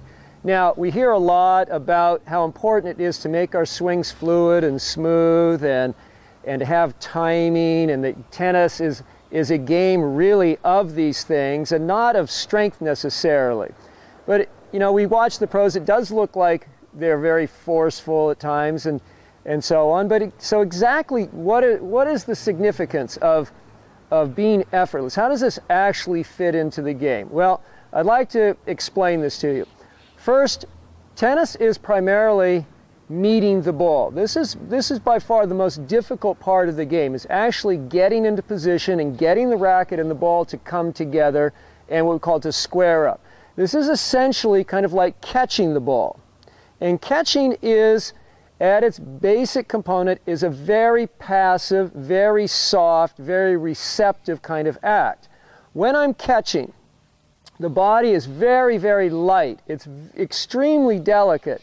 And I have to be very responsive to the ball. I have to be able to shift and make very subtle micro adjustments so I can meet that ball. So the body is very light. The feet are very, very much on the balls of the feet. My arms are steady. My hands are soft. And my mind is focused entirely just on that ball. All I'm doing is listening to that ball, receiving messages from it. So this is also exactly how I have to approach a tennis ball. When I'm going to hit it, I'm really having to go to meet the ball. At the same time, I realize I'm not going to catch the ball, that I am going to hit it, but I have to approach the ball with a feeling and with an attitude as though I'm going to catch it. So my body can do all the same things that it does when I catch it. So what I'd like to do is look at how we can actually develop this more effortless approach into our stroking process. The first thing we want to do in developing an effortless swing is to make sure we start correctly. When the ball is hit to me, I want to make sure that when I move, that I move lightly with the feet. All right? So I've got to get to the ball first with the body. So I do this by bringing the hands actually in, instead of moving the hands away from me. If I bring the hands in, it actually draws energy in and improves my balance. So like an ice skater who will bring their arms in a little bit to turn faster, if I bring my hands in slightly, this will allow the body to shift more easily. So my first movement is to draw the hands in and up and to lightly move on the feet. Right? I never want to start by pulling the hands back, like I'm starting a lawnmower or something, or just pulling this back. This is only going to throw tension into the body. So remember, the first start is always in with the hands and then light with the feet. Keep both hands on the racket. Keep the hands in, don't swing them back, and you'll get a better start. After the start, after I've lifted the hands, brought them in, and moved the feet, the next movement is to let the hands go out to the ball to catch. So I just let the arm drop. I let the arm drop, and I let the knuckles just roll lightly. And this is, remember, where the speed is. The speed of your stroke is in your hands. It's not in the body. Many people try and step out to the ball, and they think that the body is the thing that goes out to the ball. Well, this is not true. What the hands do, the hands go out to meet the ball. right? The body actually pushes. The body does steering. The hands go out and catch, and then the body comes in from behind to really add the only forceful movement in the stroke, which is a push from behind. So if we go through the whole process, it's lift the hands in, light on the feet, move the body, let the hands flow to the ball, position the body now to the hands. So if the hands go to the ball, the body orients to the hand, I catch lightly with the roll of the hand, and then push. There's my forceful movement, which is again a guiding movement with the body to add control to the stroke. Again, hands are soft, flowing. They actually provide the catch, and they also provide the hit. Because if we look at it, when I go out and if I have a baseball glove, let's say, and I go to catch, and I open the glove and I close the glove on the ball, the glove surrounds the ball and stops it. However, if I do the same thing in tennis, and I open my hand, let my hand come out to the ball, and close my hand against the ball, the racket's not going to catch the ball, but in fact it's going to hit it. So even though I'm coming at the ball with the hands and out to grab onto it, instead of a glove with the racket, the ball will actually shoot away, and then I push out to guide it at the same instant. So what this does is it allows me to approach the ball with the attitude that I'm catching, which allows me to keep my body in exactly the same mode and do all of the same functions that I'm doing when I'm catching, even though in reality that catch will end up being a hit. So I essentially kind of trick myself into thinking I'm catching and allow myself to perform all of those functions. I can stay light, I can make all the micro adjustments, I can keep my focus, and at the same time produce a hit. So this is how we actually can develop a sense of getting everything to work correctly with the attitude of catching and yet integrate the reality that I'm hitting into that whole process.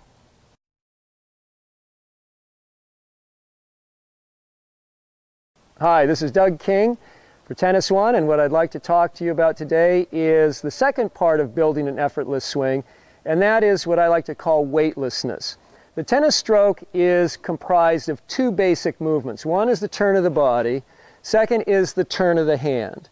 All right, so these two things are really kind of what build a stroke, and what we want to do is look at how we can make these two movements more effortless. Try to make them happen with the least amount of force as possible. Again, this is very, very important in order for us to simply move well and to stay focused on the ball and essentially to meet the ball well, like we're catching. Right, so we'll see that the key to making these movements done properly is the process of weighting and unweighting.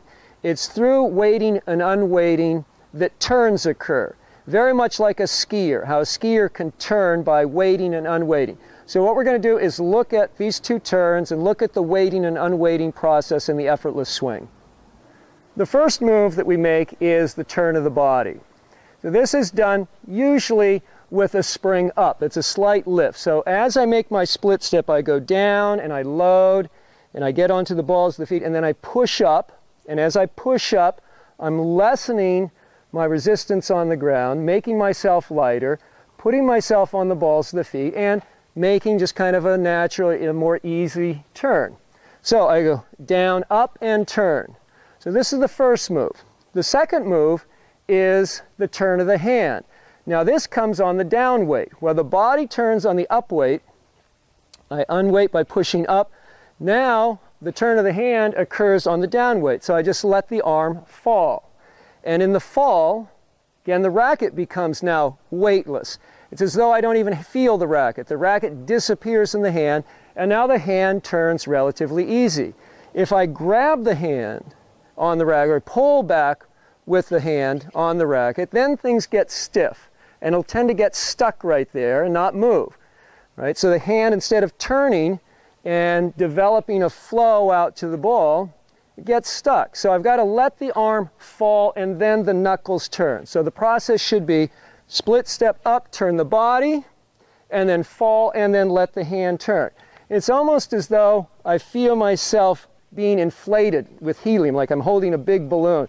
And this lifts up and turns, and then as the ball comes, it almost pops that balloon.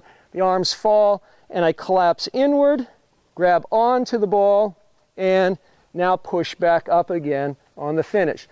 So it's, again, very much like skiing, where I feel this up and down rhythm. I want to keep just a nice buoyancy and feel that both in the up and the down falls and lifts that I become weightless. Not only the body becomes weightless, but also the racket can become weightless. And through this weightlessness, the body can turn and the hands can turn. And this is how I can produce much more effortless swinging.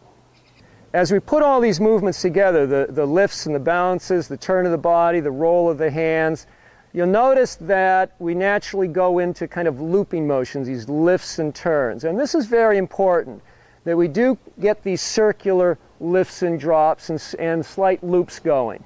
Right, this is really, really critical. Some people, they overemphasize the aspect of getting under the ball, which is very important for certain shots. If I want topspin, I want to drive the ball, I do have to get underneath the ball. But if I simply put the racket down and hold it down to be sure I'm underneath the ball, then I have to generate some speed in the racket. And if the hand is just stuck here, then the body has to initiate. The body goes out at the ball.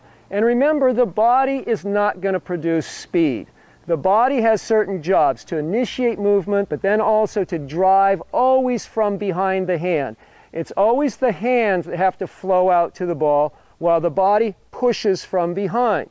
So I always have to have momentum and fluidity in the hands, an effortless roll and flow of my hand out to the ball while the body is saved to push from behind after the hands come out. So we want to make sure that we keep this relationship between the body, the hands, and these two lifts and turns that occur, or the drop and turn in the case of the hand. The lift and turn the body, the drop and turn the hand, and also make sure that they stay in relationship in terms of flow and timing to each other.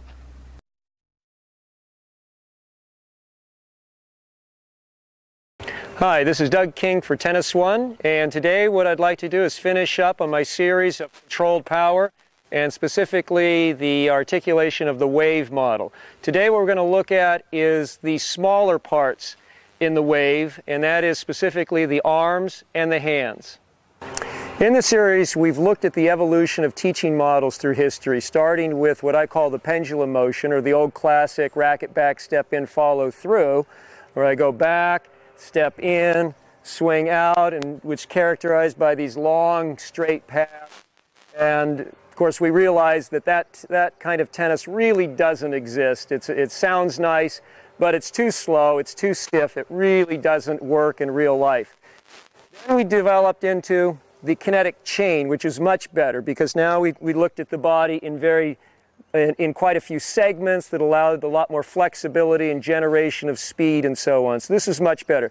The problem I have with the kinetic chain is that too often we think about a whip in this process, that, the transfer of energy just keeps kind of going from here and going out to the racket, and we end up kind of whipping at balls too often with this idea. So what I'm suggesting is that with the wave model, that we have a very similar generation of energy as with the kinetic chain, but it has more definition in terms of shape and rhythm and integration. That is, that we don't just kind of randomly go out and snap at balls, but there's roundness and shape and rhythm between the parts. All right, so we're going to look at the small parts today. Last time we looked at the big parts and how we want to wind the body and build big and then collapse into the smaller, quicker parts. So we're going to look at the role of the arms and the hands here. Now, first, taking a look at the arms. What I want to do is, last time we talked about the hula hoop and how the body shifts around to kind of swing the arms. I want to look specifically at what the role of this hoop is and what the arms do, and that is that they create shape. The arms actually create form that holds the energy together. As the body shifts around, I'm actually keeping the arms kind of solid and steady. So we've always looked at the left arm, the free arm, and kind of understood that this is important to keep this in the right position. Because what this does is it works like a glass, and this becomes the form, the glass itself, the arms, while the body stays very fluid within that. So oftentimes, we talk about relaxing, and people tend to relax the arms. They think that's good, but what ends up happening is we get back to kind of this kinetic whip, right? And so I'm saying let's keep those arms steady, keep the shoulders up, keep the hands relaxed. Now we'll look at the hands next, but I want to keep the arms kind of solid and let them shift around just like that hula hoop is solid, but it can shift fluidly around. So that's the first thing that we want to talk about, is how the arms actually hold shape to contain energy to the body correctly. So we know the importance of the unit turn, that is just turning the shoulders and keeping both hands on the racket. And we know that this is also, the free arm is very significant, and oftentimes we see players kind of putting the arm out and the shoulder into the chin, say kind of point at your contact and things like this. But I think we're kind of missing the point of really what's happening here. It's not a directional thing or a spotting necessarily, but instead, and it's this containment idea, I think is a better way to look at it. And that is, the arms are shifting around like this, but holding shape to keep the body holding its own energy and keeping it fluid, active. All right, so if I start my ready position, I want to lift this hoop, rotate it, drop it, rotate it back around, all through the use of the body. The shoulders raise it up. The body winds to turn it back. The shoulders relax and the knees bend to drop it back down and bring it in, and then the body rotates to throw it back out again. Right, so there's a real rhythm to the body shifting to make this hoop lift, wind, drop, come back in and go out again. And that's exactly, again, that rhythm that we talked about last time of how the body shifts. All right, so this is actually a very good exercise, actually holding and trying to hit balls and keep this together all the way through. And again, this is really kind of the basis of modern tennis. What I think really is, it's really based upon a two-handed principle, which gets us into this whole dynamic. So we've looked at the use of the arms and how they form a hoop shape and act to help control energy and hold that energy to the body, keeping the body more fluid. And then the hands work in a similar way, actually not a similar way, but they work within this context to create connection between the ball and these moving parts of the body.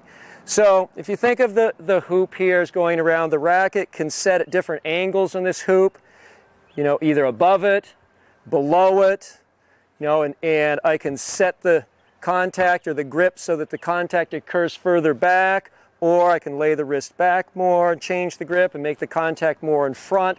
So basically, the grip will set the contact with the ball in various phases of this rotation.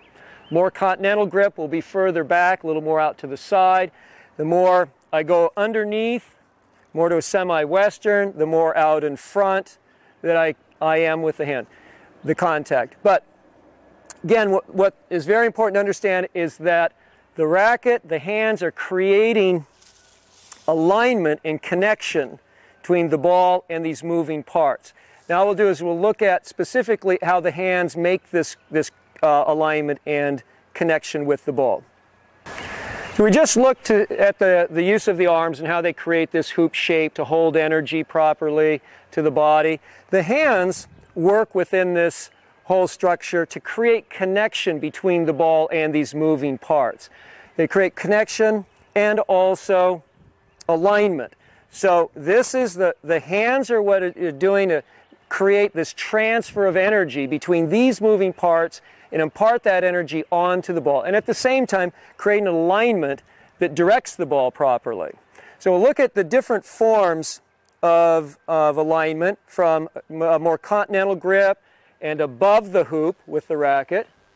Right, so that would place the contact a little further back, versus more of a semi-western grip, which would drop the racket below the hoop and make a contact a little bit more in front.